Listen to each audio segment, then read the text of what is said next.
you can't create video from text. But when I start with video, I have video podcast, YouTube video, audio episode, blog, LinkedIn post, newsletter, ebook, lead magnet, DM, prospect education. I have friends who make $20, $40, $50, $100,000 a month off of their podcast, interviewing guests. YouTube pays them, TikTok pays them, Facebook pays them, and then sponsors. Now, their lives, in my opinion, are complete hell. I interviewed my best friend, my old boss, the guy who does our marketing, a coworker. Are any of these people that have an audience? No, not really. So when you interview people nobody knows, guess who cares?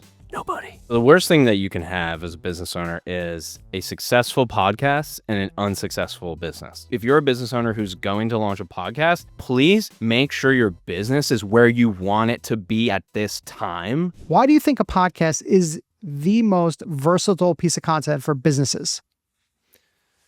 I don't think I know. Why? Give me the juice. Why is it the most versatile? So here's the thing. It's undeniable because it's backed by data.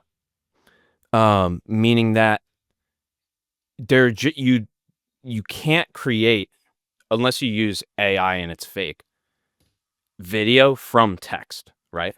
Like I can put a prompt in and go create a video from this text, but that's going to be fake AI and it's going to look fake because it is fake. It's not real. But when I start with video, right? And that video is longer than 10 minutes. Now it's a podcast, right? So now I have a video podcast, right? From that, I have video podcast, YouTube video, audio episode. I have blog. I have LinkedIn post. I have newsletter.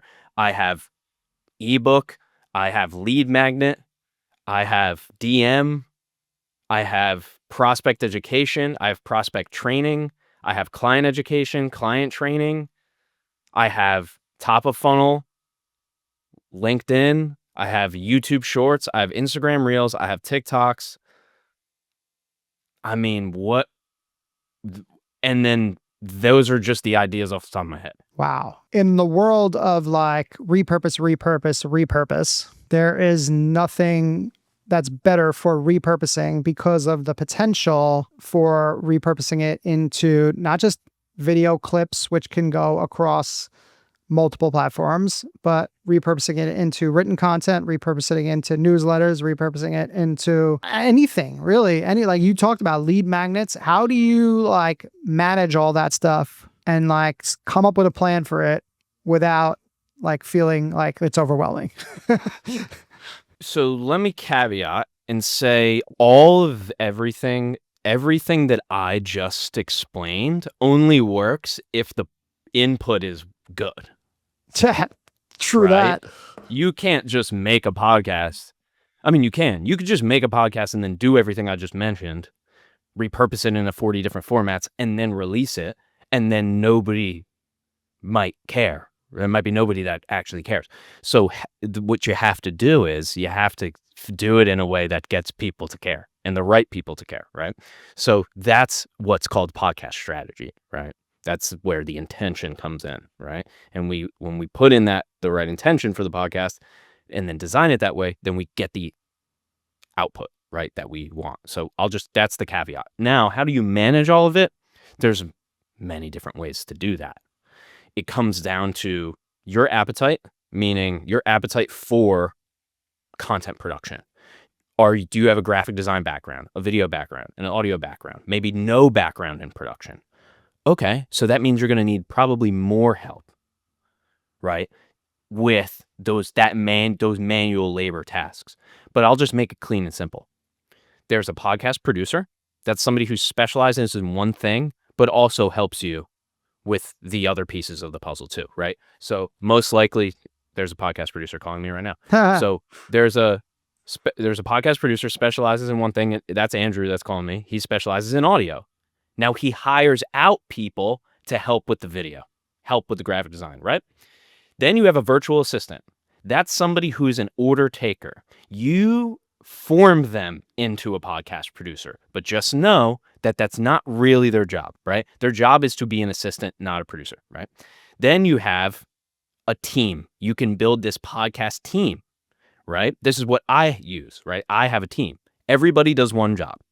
Audio guy, video guy, graphic designer, show notes writer, uploader, distributor, promoter, right?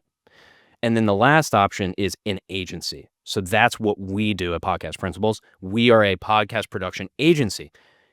If all of the options I just mentioned sound annoying, then the holy grail, meaning you do nothing other than record and we do everything else, is an agency. But there's a price that comes with that, right? Of course. But the value you get, because, price is what you pay and value is the thing that you get. The value on the other side is the thing that you never get more of, which is time. So podcast production is a matter of time expenditure. It has nothing to do with anything else, really. It's just, what do I want to work on and what do I need help for the things that I don't want to work on? Yeah, no, that makes perfect sense. So you gave a bunch of different people that have different roles in here. It's almost like there's so much that can potentially go into a podcast, right? And what you need for a podcast. You have a separate person just to write show notes? Walk me through that. Why is that important? Yeah, so the person that writes the show notes is also the person that distributes the podcast to the platforms, right? Okay. So that's your last line of defense, meaning that's, in our business, that person quality controls and writes and distributes. Okay. Now, that's not the same everywhere. Sometimes there's just writers. A lot of times the host writes the show notes because they are actually very good at podcast SEO without even knowing that they are. And that's a whole separate rabbit hole. But yes, the person at our agency, his name is Jack. He writes the show notes, and he's written show notes for so many shows that have, or in this case, for example, our biggest show, that's partially why it has so many downloads, is because he knows how to use podcast SEO, include these certain keywords in these titles and show notes that rank you on these podcast platforms, in which that is the mechanism as to how people find the podcast. So anyway, tons of rabbit holes there, but I want to unpack this a little bit further. And I'm this is totally selfish because I don't feel like I write sufficient show notes. Do people who are listening to the podcast, do they go and read the show notes, or is it the show notes all for really 100% dedicated towards what you need to do with SEO? Do you read the show notes? I've never read other people's shows? I've never. So you'll click play on an episode of the title. You see the title and you click play. Yeah, the title and the thumbnail are what determines it for me, basically. Okay. Do you ever look at the timestamps? I don't, but my guys do a really good job with the timestamps. I would say that people, in my opinion, act as if the same way you act. I don't think they really read the show notes. I think they kind of use it sometimes as a tool to see what's in the episode. There's a few podcasts that I listen to. So Rogan and Modern Wisdom and Diary of a CEO and Theo Vaughn or Flagrant with Schultz and them. But what determines which episode that I listen to is determined by the guest. But what happens is sometimes I will go and I will look at who the guest is, and I don't really recognize who the guests are. So typically then what I'll do is I will read a little bit of the show notes to figure out who the guest is and determine whether I want to listen to the podcast based on that. Yes. And so what you just said does not apply to anybody who's listening to this. So let's just make that very clear. Any show that you listen to that is a famous podcast does not need to do anything that I'm going to be talking about. So, because they're already famous. So you're not, right? I'm not. None of our clients are. They're not trying to be. Right. So when you're not famous and you're not trying to be famous, what you have to do is try to get a very specific person who's searching a very specific thing to find your show. And that's how the show notes work. Here's how it is. This is called search engine optimization. This has been around for a long time. Neil Patel, Rand Fishkin, who I've interviewed before. This is a whole entire world that mostly exists in Google, but now has expanded. Now, this happens with podcasts because podcasts appear in search results, and also people search on podcast platforms like Spotify and Apple for specific topics, right? Also, people use the rankings that are on Apple Podcasts specifically to find shows. They'll actually go and look careers, and then within careers, you get all these shows about careers, right? And now that's a pretty antiquated way, but we're living in the 1800s when it comes to podcasting, so that's just how it is. But what you're doing with podcast SEO is there's two things happening. And this has to do with show notes and titles and the title name of the show and really everything, the packaging for the podcast.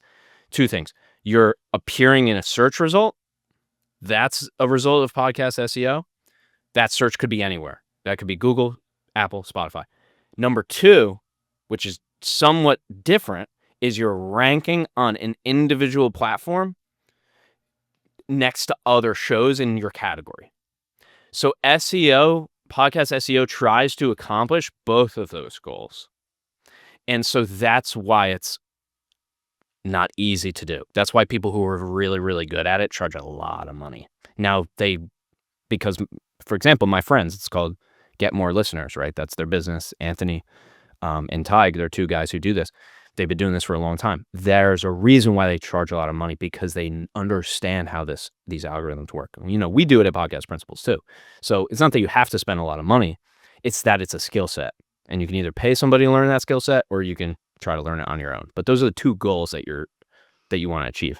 And now continuing along the line with the selfish questions, is the YouTube description and the show notes identical, or do you do something different for those two things? YouTube description doesn't change much as long as the timestamps are accurate, right? Because the video and audio versions might be different. But the YouTube description has really no bearing on how that episode performs on YouTube. Okay, but I'm saying, do you copy and paste your show notes into the YouTube description? Is that how it works, or no? Yeah, for my show, I do, because the lead magnet is the same and everything's the same. Okay. But I'm optimizing first for audio, and then I paste it over to YouTube. So meaning it's not helping me or hurting me on YouTube, but it is either helping me or hurting me on the audio platforms. Do you put your video on Spotify and the Apple Podcasts or the other platforms, or do you just do audio and just the video on YouTube? How do you handle that? Yeah, so I don't put my video on Spotify and Apple because I started this a long time ago, and I actually use a platform that doesn't actually integrate that well with Spotify video. And so I started this show this is the RSS feed I use, which is how podcasts communicate, right? That's how you get the podcast from the file to on Spotify. It's a thing called an RSS feed. That mine has been around for 7 years now, So if I wanted to do that, I would have to switch my distribution platform, and it would be kind of technical. But for new shows, meaning like new podcasts that come about, we have clients that make YouTube videos, and we literally take the audio from that YouTube video, have an editor just mix it, right? Just so it sounds good when you're listening in your car. And then we literally put that video, we upload the video to the audio platforms, right? With the audio mixed and edited. And I'd say for probably 90% of shows now, that's really how you should do it. Okay. But there are downsides, so we could go into that. Yo, I just wanted to take a very quick break in the action here because I just realized something crazy. 85% of the people that are watching our videos on YouTube are not subscribed. This is what happens when you actually get smart people to look into your analytics. So if you are enjoying this content and you want more practical advice and tips on how to grow your brand and your business with video, please hit the subscribe button. I do truly appreciate it. And let's get back into the interview. Ooh, okay. So, all right. I had my team put it to YouTube, and then I was putting it to Spotify for creators. Like, I was uploading with the video and everything, but I just recently started doing it through Substack. Basically, Substack acts as like the primary platform that pushes it out to Apple Podcasts and to Spotify. I'm starting to like warm up to Substack a little bit. I feel like it might be like a really high potential platform in the future for content distribution, because your podcast, your newsletter, you can have paid community all inside one platform. So I'm kind of feeling that a little bit. Maybe you can add some of your thoughts in here. Yeah. So what do you think about that as a strategy for somebody like me who's like relatively, I mean, I think I'm like 17 episodes deep on this podcast right now. Do you feel like that's a good strategy for me as far as distribution goes? I'd say I don't know, because I don't know how their distribution works or if it's good or not or Right. what features or benefits they provide. Um, if it works for you, it works. I don't get into what distribution is better or worse. I just use the ones that I like to use for the reasons that I like to use them, but there's just so many. The reason why Substack does that, if you really want to know, is not because they love podcasting and they want you to rely on them. So that's why it's costs almost nothing for them to be to enable you to distribute your RSS feed through them. But then it's stickier. It keeps you on their platform, right? So that's selfishly why they do that. It's not because they want to support, and maybe they'll come at me and be like, no, we do. We actually really love podcasters. And that's fine. That's great. I hope that's true. The reason why I use my specific distribution that I use, which is Captivate.fm, I've been using them. I'm a longtime customer. I've met them in person. They're great people. They've always supported us. Have 20, 30 shows on there, right? The reason why is because I have not found better analytics on other distribution platforms than I have on Captivate. And so that's what I value. So it's all about what you value, right? If you value the ease of going to Substack and it like automatically transcribes your podcast and then makes it really easy for you to make a Substack post about it, then use that, Hmm. If you use Spotify for creators, do you think their Apple data that they give you is going to be that accurate? No, because they don't care about that. You're not going to get the data from the other 25 plus platforms. I want that. So I use Captivate, but Captivate's paid. Spotify creators is free, right? So this is a what works for you question. And if it works for you, then I'm good with it. Yeah, cool. I like it. All right, let's get away from the technical a little bit because I don't want to bring Yeah, people. we just lost everybody in those first 15 minutes. I know. Fuck. Now you're good. No, if you actually listen to this stuff, it's really good. It's just, you got to take it and apply it. If you're a business, you see the value in a podcast, how do you get started? Because I feel like people rush into it. They end up putting out less than 10 episodes, which is like something like 90% of podcasts like fizzle out before 10 episodes. Is it like some crazy stat like that? How do you like plan right to make this thing like a long-term foundation of your content? So the worst thing that you can have as a business owner is a successful podcast and an unsuccessful business. Now, what's even worse than that is an unsuccessful podcast and an unsuccessful business, right? So I would love for you to start podcasting when you have what you would deem as a successful business, right? What I would deem as a successful business, and me and you both, Danny, have gotten some of the same coaching over the years, so we probably both agree with this, but it's predictable revenue. Like, where your next client's coming from. You're not struggling for leads, right? So that's what I would say. If you're a business owner who's going to launch a podcast, please make sure your business is where you want it to be at this time, right? And then that lets the pressure of the business, you can lay off that pressure is eliminated. And now you can focus your time and energy on content. And a podcast, it can be that content, right? So it's more of a situation you're in rather than a plan that you need. So just make sure because this has happened a lot of times. Prospects will notice, they get to the end of the call with me and we haven't really talked about the podcast. Well, because who's in charge of the podcast? You. Who's the rainmaker in the business? You. Who's the personal brand? You. Who's the one paying everybody? You, right? So then why are we talking about the podcast? We should talk about you. So the podcast is a reflection of you and your business. It's just a mirror, right? So when it comes to the strategy side of podcasting, well, we need a strategy that matches you, right? Now, I'm not saying that it's your place to dump your trauma bond with your audience and here's how all the crap that happened to me this week and that's my podcast. I'm saying that how good it is a reflection of how much time, energy, and focus that you could put into it. And then the advice that your audience gets is a reflection of that. And then their feedback about that advice is how successful a podcast is, right? So wrap that up. Strategy, podcast strategy. Start with what you're going to be able to do on a weekly basis. Minimum 2 times a month, but try to do weekly. That means format. Is this co-hosted?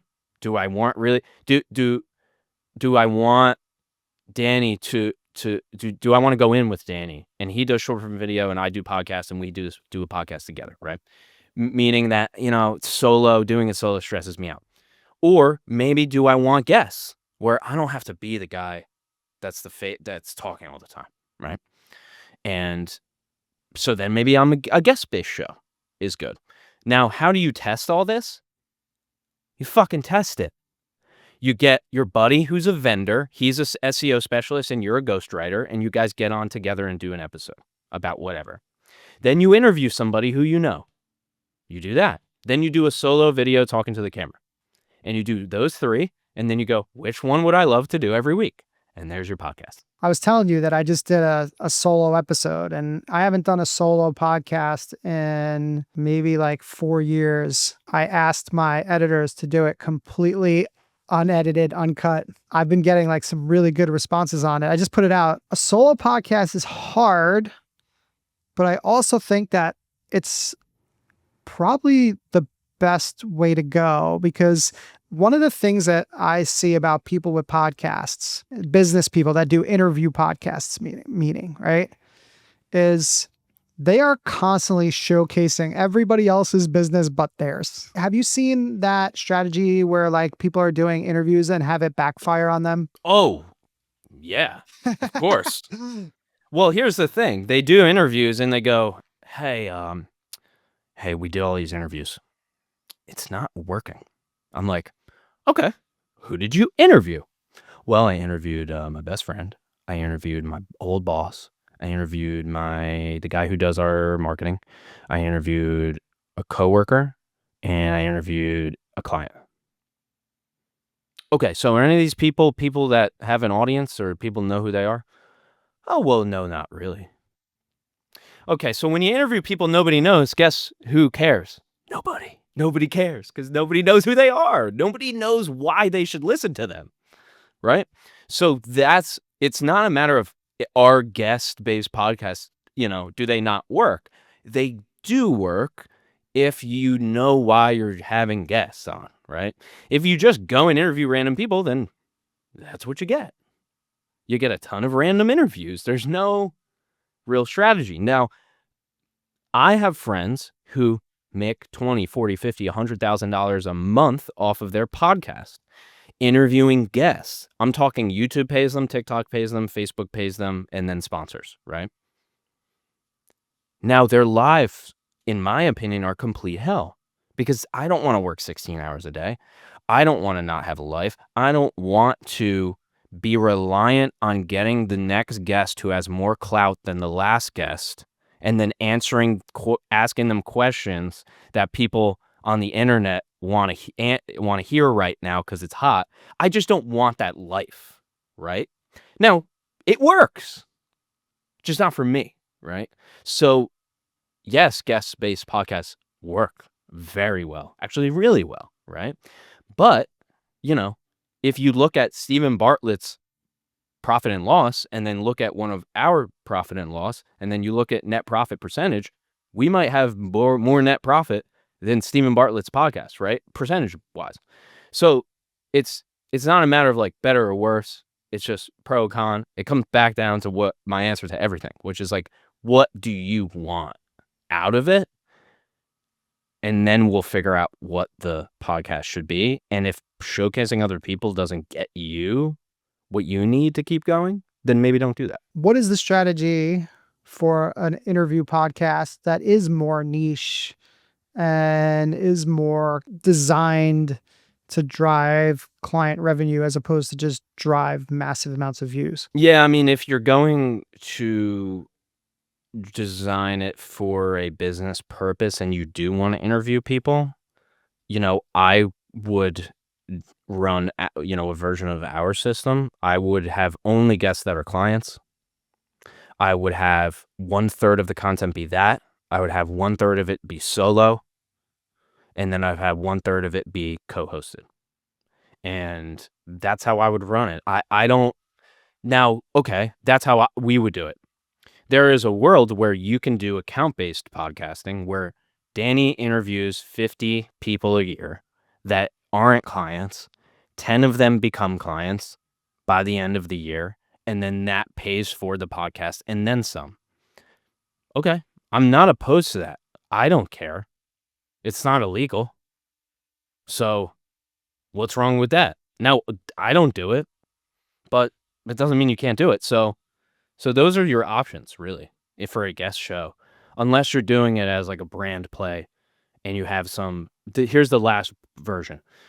You have an incredible network. You've worked for 50, 60 years in this industry, You have high level people, right? And you are now going to take this incredible network and you're going to interview people. All these people that really are well-known people and incredible, and that's more for like brand/passion project, right? But it's still going to cost you money, and you're probably not going to make any back, right? But people write books that nobody reads and spend $50,000 on that, so kind of a toss-up. So there's ways to do it. It's just, again, which way does that make sense for you?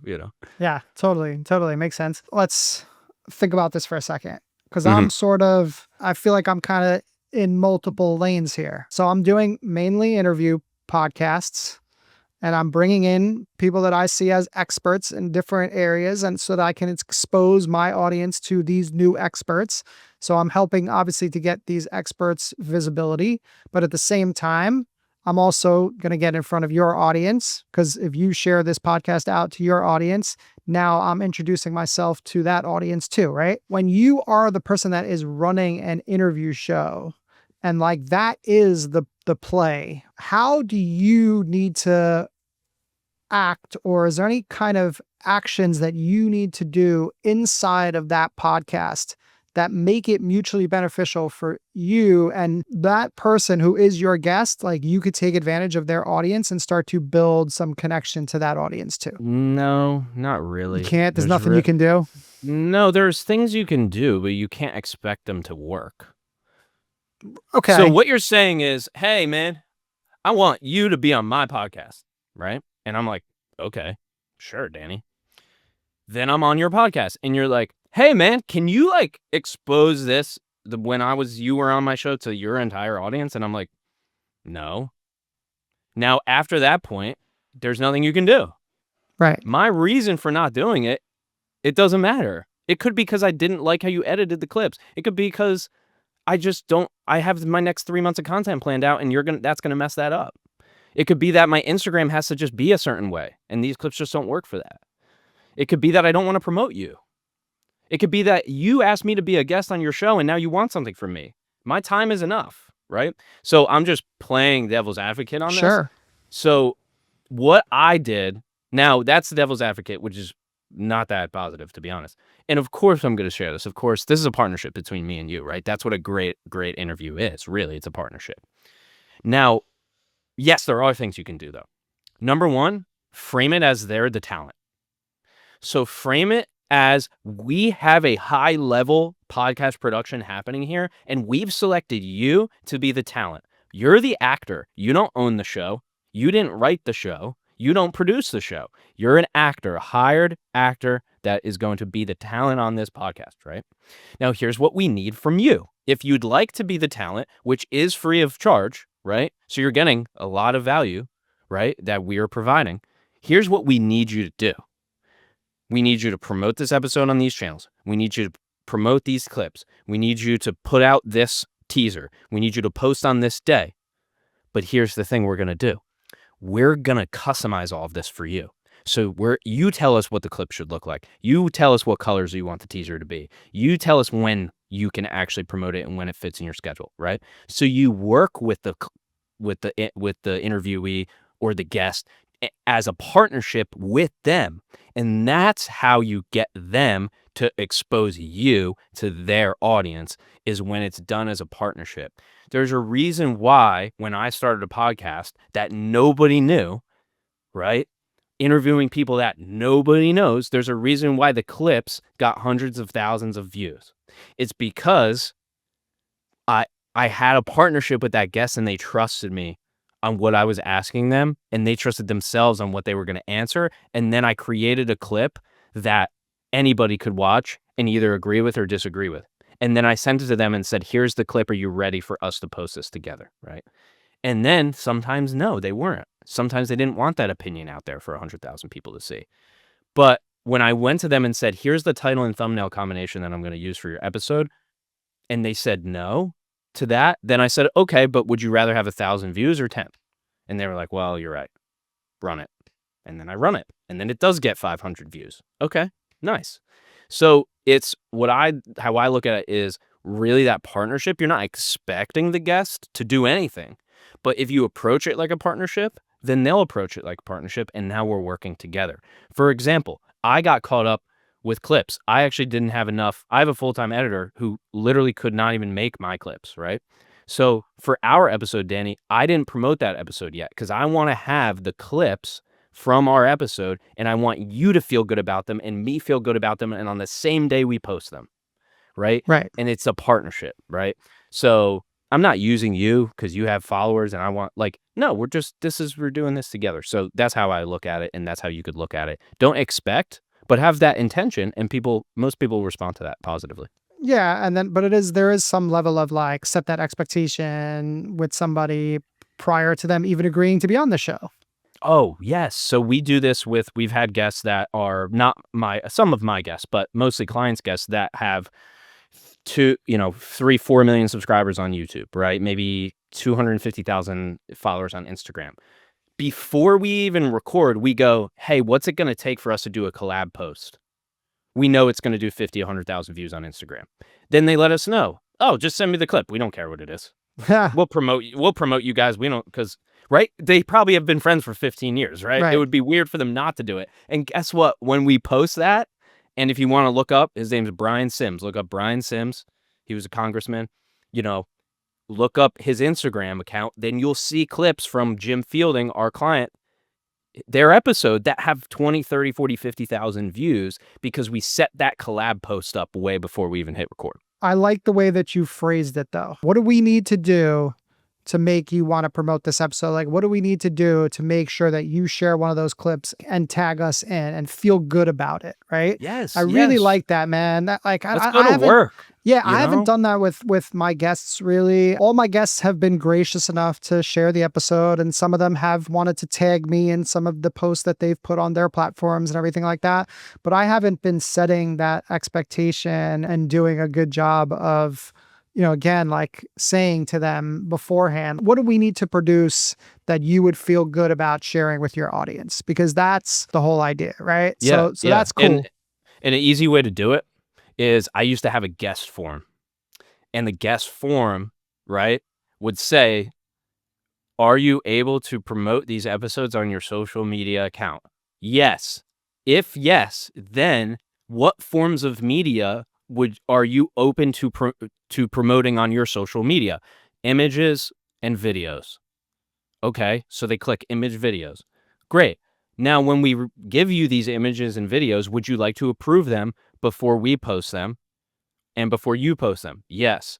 All of this is beforehand. So then when you get to that point, you go, hey, I got your form. It says yes, yes, yes, no to this, but yes to this. They already decided that they were going to do that. And when people decide, then they typically follow through with it because they made a contract with you, essentially.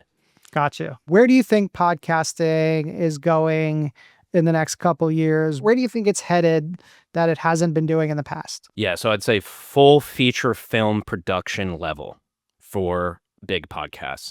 When we find that influencers, get into podcasting, they typically treat it like a TV movie production, right? So the production is moving from what's happening in the film world into the podcasting world with colorists and producers and directors. And you've seen this with Stephen Bartlett and Chris Williamson and things like that. So I'm seeing that, which I think is really interesting.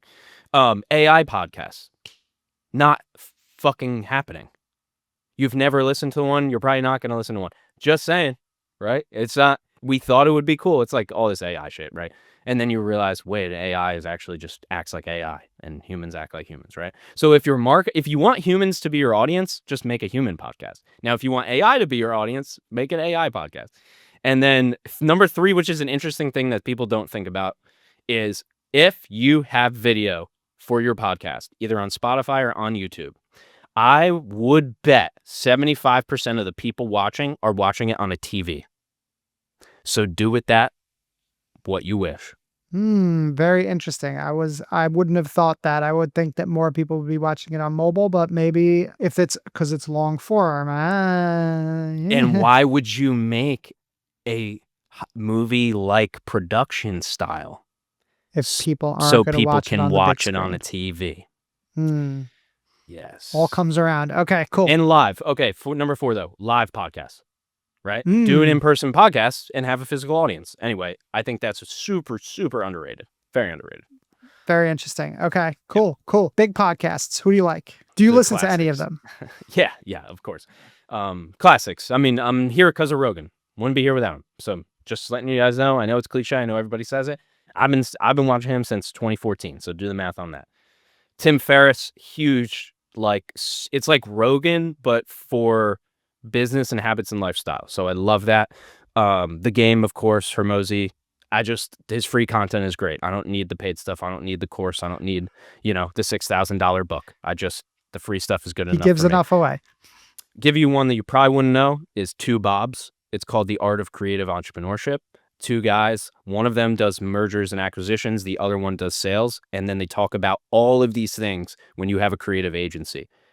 Your employee wants equity. Your best client leaves, how to manage referrals. Do you charge every client a different price because they have a different service, or everybody the same price? So Two Bobs, that's a great one with guys who actually have been there, done that. And then if you want a good cultural podcast that you could have a laugh in the car with your wife or your significant other or your kids, it's called Your Favorite Band Sucks. And they just take your favorite band and they just roast them for like 30 minutes about how bad they are. So there's a few fun ones for you. Oh, that's cool. What about like ones that are not as well known? Do you listen to like small, more independent podcasts? Yeah, I want to say yes. Oh, yes. The ones that I listen to. So I have an entertainment company. We do weddings, wedding entertainment. So DJ, MC, photo booth, photography, videography. There are these DJ podcasts, and most of the time they don't last, right? But just because DJs, right? That's the nature of the job. It's kind of here and then it's there. It's gone here today, gone tomorrow. But I listen to a lot of DJ podcasts. One that would be interesting, I think, to everybody is called Club Killers. If you look up Club Killers, Nick Spinelli. This guy, Nick Spinelli, is one of the top wedding DJs in the U.S., probably in the world. And he explains how he created this wedding DJ company, basically from scratch. He does work for a company, but he built a brand online by going viral. With his wedding DJ sets, right? So that's one that most people, Club Killers, if you're not a club DJ, you're probably never going to watch it, but it is pretty interesting. What is something that if you see it in the opening 3 to 15 seconds of a podcast will make you immediately tune out? A teaser. Explain what do you mean by that? So a lot of, and this is, you asked me, so I'm answering as me, not as the market or what I think is right for you. When there's a podcast and it goes, I was broke, I'm living on the side of the road. And then there's a guy and then he goes, but then I sold it for $1 million and then, I'm out, dude. So like this isn't a trailer. Yeah. It's I don't listen to that. It's not because I'm not here to watch a movie. I'm here for the information. Please begin. Just start the freaking thing. This guy's already famous. Like, why do we need to sell his life story? Like, So for me personally, if I see the teaser, of course, I'm not turned off from the episode. I just skip it because I don't need to be sold. I'm a human. I can figure out if this is good or not I don't know if a podcast is good until the end. So the teaser's not going to get me to listen to it or watch it, me personally, because that's the book cover. How many times? I mean, I just downloaded a book I've never heard of before, and I didn't know it was a New York Times bestseller until I finished it. How was I supposed to know if it was going to be good until I read it? That's So really interesting. That's where I'm That's at. really That's interesting where I'm at. because like I do a teaser on every episode. I've done them before many, many times. I think they work. I just hate them. Got it. So it's just a personal preference. It's totally Got a it. personal preference. Okay. All right. Got it. My accountant does a teaser on every episode. It's about accounting. I love it. I think it's awesome that he does that, right? I'm just saying when I listen, and I think his audience loves it, to be honest. And by the way, we produce the teaser, so I have to love it. But it's just when I'm a consumer, I don't like it because it's just I do this for a living and I get what you're doing, and yeah, it's good for new audiences. It's mostly for new audiences. Okay. Got you. Not All right. me. Okay. Noted. Noted. That's a tough one, but noted. It's a tough one, man. I'm not saying it. Yeah. What is something that people can do in the first, again, 10 to 20 seconds of the podcast that is going to ensure that you would listen to the entire thing? Sure. So what I've found from other people, this is not from me, this is from people who are much better at, in this case, YouTube than I am, is what's called the packaging, right? So you have what's in the video or in the podcast, and then you have the wrapping paper. Then you have the box, right? Those don't have to be the same thing. Now, meaning what is happening is you just need it to be accurate. Mr. Beast does cure 1,000 people's blindness, but you don't know how he does it until you get into it. What if maybe he's magic and he snaps his fingers and they're cured? That doesn't matter. They're selling you on the curing the blindness. They're not selling you on how they do it. That's what you get when you open the box. So when it comes to the first 20 seconds, you actually don't need to tell me you don't need to be that direct, right? But I just need to know if this is worth my time. So I don't care how you can get creative with it. But what I see a lot of people do in the first 20 seconds is introduce themselves, start talking about anything, right? I want to see a clear line from title, thumbnail to the beginning of the video, right? Back to my point about the intros. Just begin, but just tell me what I'm about to get, right? Just don't try to trick me. That's really what it is. That's really what I'm saying is like, I'm not dumb. Like, I don't need to be tricked. Just tell me, right? Tell me now how you lay it out. That I don't need to know that. I don't want you to show me the movie in the trailer. I don't want you to show me the end of the movie, but I want to know what this movie's about. I want to know if it's a rom-com. Yeah, if which it's a is drama, why if I it's feel action. like the trailers work for that. That's what the trailers do. There's conflicting. Like, I don't want a trailer, but I also want to know what I'm getting. So, right? Interesting. I wish I had answers for stuff. That's the thing is, I've been doing this for a long time, and I don't because it's about what works. Sure. I'm not the fucking guy. I just help you figure out your answer. My client came to us the other day and he goes, I don't like the intro for my podcast. Okay, why? Well, because I feel like it doesn't represent my show. Okay, why? Well, I could just tell him to do a teaser and call it a day, but that's not what he wants. I want to figure out why he doesn't like it. Of course. So then we can make something better. So when we work with people, it's totally different for everybody, right? Okay. Got you. Joe Rogan's podcasts are like 3 hours long. Should a B2B podcast like have a limit?